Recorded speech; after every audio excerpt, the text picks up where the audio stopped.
Mira road से बड़ी खबर सामने आई, जहां काशीगांव पुलिस स्टेशन की अपराध शाखा टीम ने देसी कट्टा बेचने आए आरोपी को पकड़ने में सफलता हासिल की।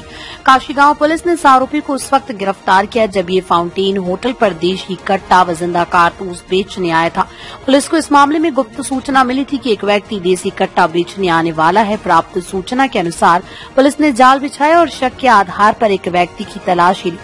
उस दरमियान आरोपी शिव कुमार जयराम पासवान के पास से एक देसी कट्टा व एक जिंदा कारतूस बरामद मिला। ये आरोपी उत्तर प्रदेश के फतेहपुर का रहने वाला है। पुलिस ने आरोपी को गिरफ्तार कर लिया। वहीं इस मामले को काशीगांव पुलिस स्टेशन में धारा 225/2024 भारतीय हथियार सन 1959 की कलम 325(7) में महाराष्ट्र पुलिस अधिनियम धारा 37(3)(135) के तहत मामला दर्ज किया गया। साठा जप्त करण्यात आला आहे।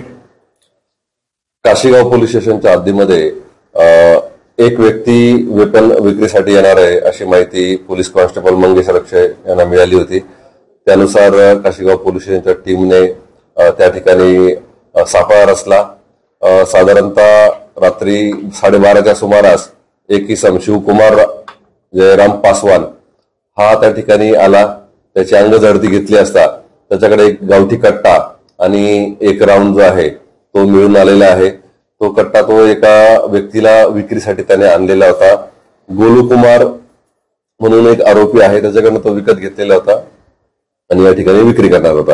या प्रकरणात किती एकूण गुन्हेगार आहेत आणि त्यांच्या अगोदर देखील असे गुन्हे दाखल आहेत? या प्रकरणात सध्या एकच व्यक्ती अटकेत आहे, त्याला 6 ऑगस्टपर्यंत पोलीस कस्टडी मिळालेली आहे आणि दुसरा आरोपी जो आहे त्याच्या आपण शोधत आहोत। जो आरोपी अटक आहे त्यावर यापूर्वीचे गुन्हे नाहीत आहे, आपल्याकडे रेकॉर्ड मिळालेले नाही, पण अजून यूपी मध्ये कुठे रेकॉर्ड आहे ते आपण शोध घेतोय।